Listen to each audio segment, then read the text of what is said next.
বেঈমান কাফেররা কিভাবে আপনার মাথায় বিষ ঢেলেছে। মুসলিমদের ছেলে 24 পরগনায় বাড়ি, বালি আনতে যায় আমার বর্ধমানে। দুটো মারাত্মক সব থেকে দামি বালির ঘাটগুলো আমার বাড়ির পাশে। একটা হচ্ছে সিল্লার ঘাট আর একটা হচ্ছে গোহগ্রাম ঘাট। দুটোই আমার বাড়ির দুদিকে, দামোদর নদীর ঘাটের বালি লোড করতে যাচ্ছে। মুসলিমদের ছেলে গাড়ি ট্রাক চালায়, বালি লাট করেছে, হাই রোডে এসে দাঁড়ালো। খাবার খাবে, গোসল টোসল করে প্রথমেই 1 বোতল মদ খেয়ে নিল। খাওয়া শেষ, হোটেলের কর্মচারীকে বলছে, ভাই মুরগির গোশ আর রুটি নিয়ে আয়, মুরগির মাংস আর রুটি। বেচারা হোটেলে কাজ করে, রুটি আর মাংস এনে দিয়েছে। এই জাতে মাতাল হলে কি হবে, তাল ঠিক আছে, মদটা খেয়েছে। এরপর যখন রুটি আর মাংস খাচ্ছে তখন সেই কর্মচারীকে জিজ্ঞেস করছে, মুরগিটা জবাই না কাটা? তাহলে হারাম করকে জুতো করে মার আগে। কথাটা বুঝতে পারেননি? আচ্ছা, ও মনে করেছে মদটা খাওয়া যাবে, কিন্তু মুরগি খেলে জবাই খেতে হবে। আপনাদিকে বলে যায়, আমার আগে জাকির ভাই বয়ান করছিলেন, আমি অনেক দিন আগে ওনার সাথে জলসা করেছি, অনেক দিন পর দেখা হলো। খুব ভালো মানুষ, আল্লাহ ওনার হায়াতে বরকত দেখ, বলুন আমিন।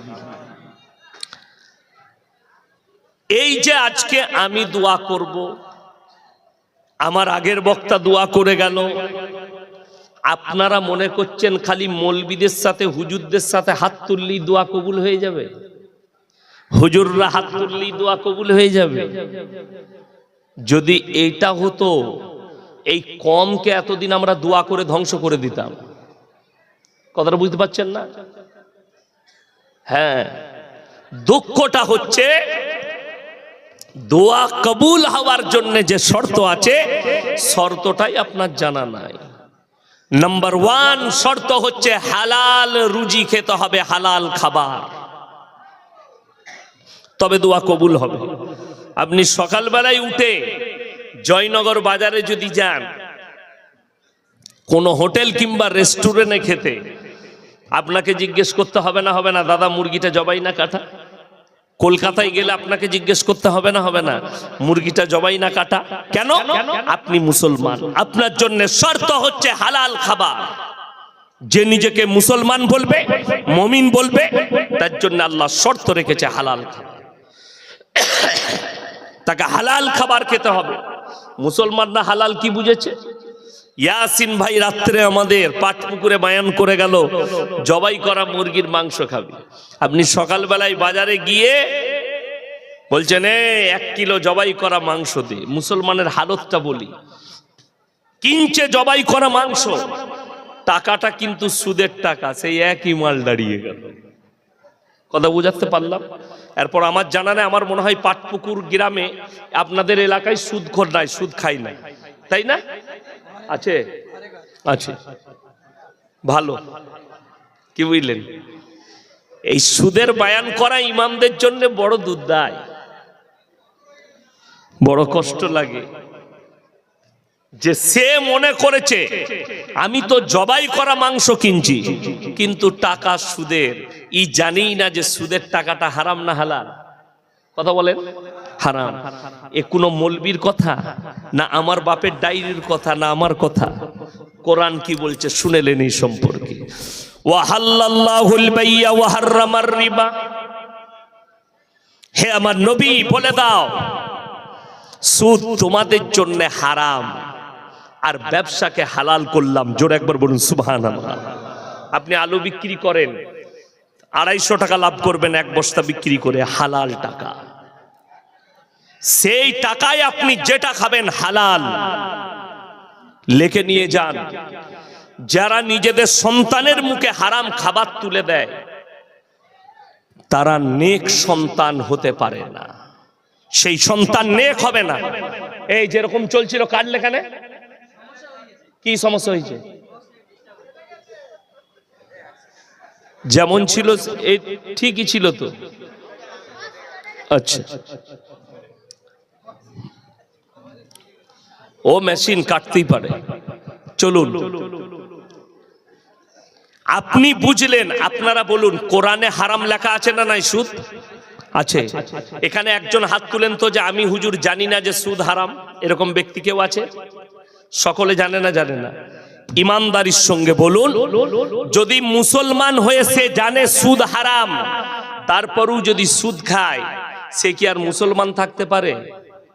সে আল্লাহর বিরুদ্ধে যুদ্ধ ঘোষণা করলো না? করলো না?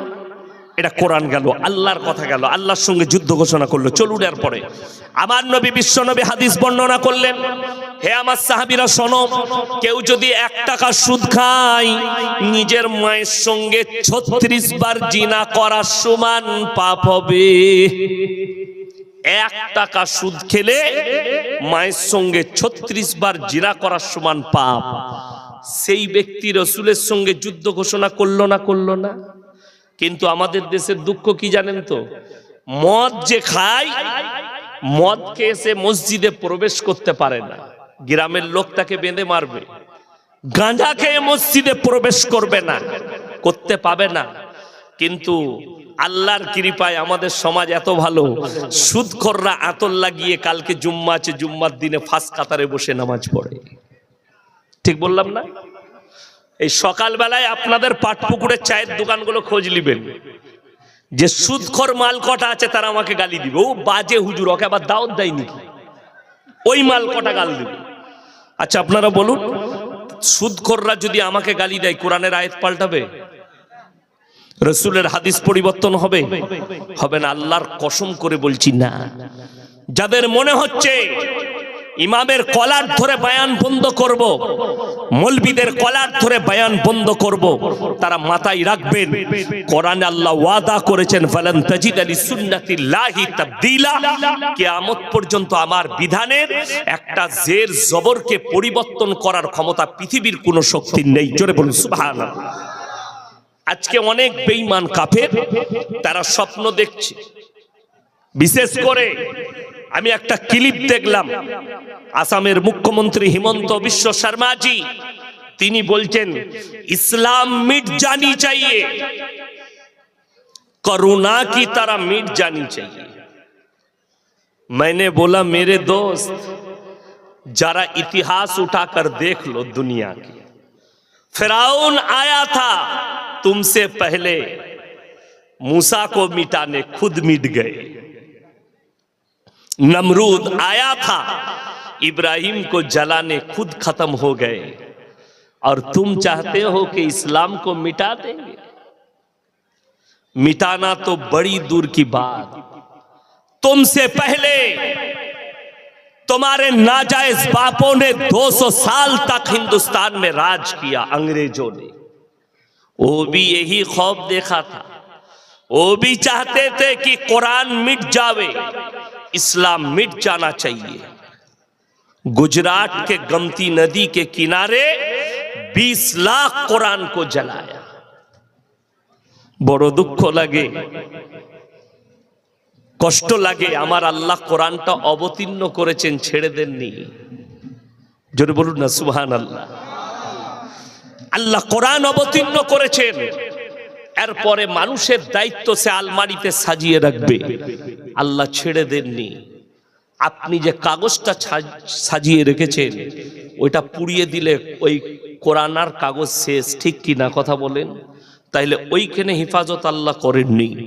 আল্লাহ নিজে ওয়াদা করলেন, ইন্না নাহনু নাযালনা যিকরা ওয়া ইন্না লাহুল হাফিজুন। আমি এই কোরআনকে অবতীর্ণ করেছি, কোরআনের হিফাজতের দায়িত্বটাও আমি আল্লাহ নিজে নিয়েছি। জোরে বলুন সুবহানাল্লাহ। আপনি অবাক হবেন যদি বলেন কোথায় করেছে।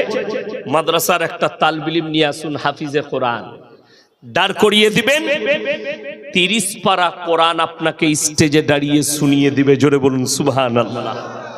গোটা পৃথিবীর কোরআন জ্বালিয়ে দাও, একটা যদি হাফিজে কোরআন জিন্দা থাকে, ইনশাআল্লাহ আবার 100 কোটি কোরআন ছেপে চলে আসবে। জোরে বলুন সুবহানাল্লাহ। যারা এই স্বপ্ন দেখছে, তাদের স্বপ্নটা স্বপ্নই থেকে যাবে, তাদের স্বপ্ন স্বপ্নই থেকে যাবে। তারা কোনোদিন কামিয়াব হতে পারবে না। আজকের বলে নয়, যারা মনে করছেন এই দুশ্মনগুলো আজকের না, যেদিন থেকে নবীজি সাল্লাল্লাহু আলাইহি ওয়াসাল্লাম দিনের মেহনত শুরু করেছেন, ইসলামের প্রচার শুরু করেছেন মক্কায়, সেই দিন থেকেই বেঈমান কাফেররা দুশ্মনী শুরু করেছে। ঠিক কিনা কথা বলেন?